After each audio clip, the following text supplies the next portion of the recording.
Admiral, thank you for your time and for this interview. How do you see Macedonia, and is the country in military terms prepared to become 30th NATO member country? Well, Vladimir, thank you for your time this evening. Thank you for your interest in NATO accession and in my own end of the business in NATO headquarters, Joint Force Command, Naples, Italy. To answer your question, let me go back to the first time I came to this country, and that was around 2004. I was a member of the chairman of the Joint Chiefs of Staff, Joint Staff J5, which is Strategy and Policy Branch in Washington, D.C. I was a big transatlanticist and interested in the advancement of the alliance and also the Lake Oak Ridge process. So Lake Oak Ridge had become a reality, and it was in execution. I came here in 2004 and participated in a conference at the lake, beautiful place, absolutely stunning, beautiful scenery, good time of year, with then Defense Minister, Minister Buchkovsky, and a NATO delegation, a U.S. delegation, and a delegation from your country. Our vision then was accession to NATO. And so, although it didn't happen as rapidly as we may have wanted, throughout time, your country has participated in many different operations worldwide. There are about 50, I think exactly 49 people who are in resolute support right now, soldiers that are doing a great job in that mission. You support me as the overseer of Commander K4 in Kosovo in maintaining a safe and secure environment and freedom of movement. I see soldiers from your country all over the alliance. They're very professional. So the direct and bottom line answer to your question is yes, I think you're ready. What can a small country with just several thousand professional soldiers contribute to the world's most powerful alliance? Well, first and foremost, it's not just the number of soldiers. It's the strategic proximity here in the Balkans. It's the border security that you add to the greater NATO alliance. Remember, we're an organization that defends and deters and dialogues, but we normally do not conduct any offensive operations. We're not in the business of taking somebody else's territory. Example, illegal annexation of Ukraine. We defend our own borders. It's good for you to come on board. It's good for us to have the sanctity of that joining of borders throughout the alliance and throughout the European theater to make us safer and more secure. Is the process of Macedonia joining NATO one of the crucial pieces of stabilizing south wing of the alliance in the current global circumstances, having in mind what is it called now, Russia's aggressive posture? Well, I think there are a number of things in Russia's posture that concern me. First and foremost, the illegal annexation of the Ukraine, just as I said. The events that occurred a couple of weeks ago in the Sea of Azov also caused me pause and concern.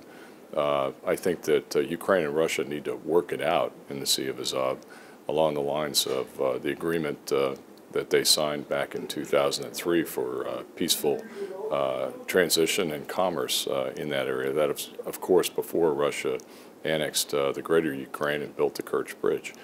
I believe that coming on board NATO will provide us an additional ally, additional partner, additional friend, additional strength in the alliance. Strength is important. We just did an exercise up in Norway with 50,000 soldiers, sailors, airmen, and Marines in the alliance. Everybody participated, all 29 nations, plus 2 partner nations, Finland and Sweden. So no matter how small the contribution, any participation in that exercise makes the alliance stronger, makes the alliance more interoperable, and gives us or builds the relationships that are very important. If there's a problem down in the southern region, the last thing you want to do is pick up the phone and call somebody that you don't know. When you call somebody you do know and you have a relationship and a friendship with, it makes it a lot easier to solve things when there's a tense situation or a crisis brewing. So I think this is good for all parties and certainly good for our messaging to the Russian Federation. Recently we've seen tensions here in the region between Serbia and Kosovo. Just last week in Brussels, NATO officials stated that Prespa agreement can be seen as a model of how tough issues among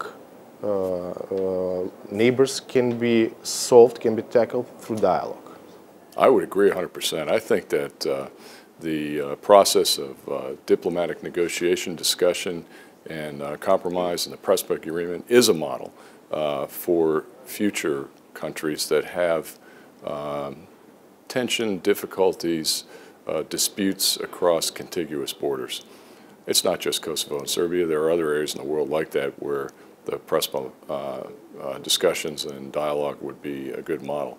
I laud Prime Minister Zaev and Prime Minister Tsipras for working through this and coming to a mutually agreed solution.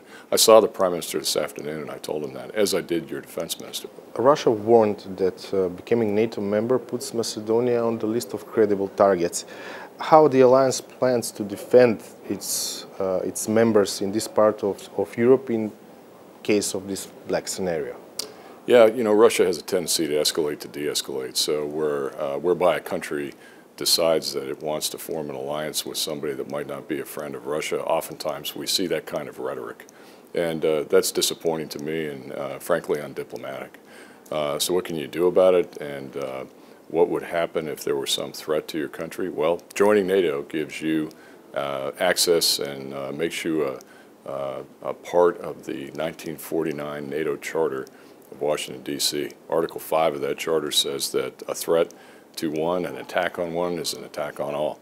We just did this in Trident Juncture. This was an Article 5 exercise in October and November earlier this year, where within 30 days, 7 equivalent brigades moved from European countries of the 29 nations to Norway in defense of Norway's sovereignty. So the scenario, which uses fictitious names, had some nation that was a threat to NATO, a threat to Norway, crossing their borders. And it was our job to go up there, establish a base, establish air and maritime superiority, and move them out. And that's exactly what we did. The crisis in the Sea of Azov even more showed how much the situation in Eastern Europe is fragile and how little is needed for confrontation to start. Are we on a threshold of a new Cold War between the East and the West, where the Balkans is one of the points of interest? Well, you know, the Balkans has always been a flashpoint. One of my favorite authors, Robert Kaplan, wrote a book many years ago that I have on my shelf at the office and at home called Balkan Ghosts. It's really hard to move past some of these generational disputes between countries, but as time passes, some of these wounds will heal. There's still a lot of work to be done, both diplomatically and together as responsible democratic nations to move forward. But you know, it's been 104 years since the assassination of Archduke Franz Ferdinand on the Latin Bridge. I'm going to Sarajevo tomorrow. And I did the 100th year anniversary speech of the armistice at Flanders Fields, the famous poem in Flanders Fields from World War I, the war to end all wars. But it really wasn't one, was it? It brought about, as a result of the Treaty of Versailles, World War II, which was a terrible war. You know, I had grandfathers that fought in the First War, my father fought in the Second War, and when my father left Europe in 1945, after about a year and a half on the ground fighting with the defeat of fascism, he returned to Canada. He was a Commonwealth officer. And then he came back to Europe in the 1960s. That's where I was born, in Rheindahlem, in a NATO base. And when I grew up, my dad used to tell me, you know, war is terrible, but NATO's a great alliance because it prevents war. So I'm a believer in this, and I think that there are ways to go about resolving our differences through that very important dialogue that I talked about earlier. We've got to talk together. We've got to talk it out. This is the key to the disputes that are taking place between Kosovo and Serbia right now. That dialogue between Pristina and Belgrade is essential. And what NATO does when you come aboard is we'll have 30 countries, and if there ever is a problem, as a NATO ally and a partner and a friend, we can talk it out. And so I think that's another added value and a benefit to being part of the alliance in the 21st century. Thank you very much. You're welcome. Thank you. Appreciate your time.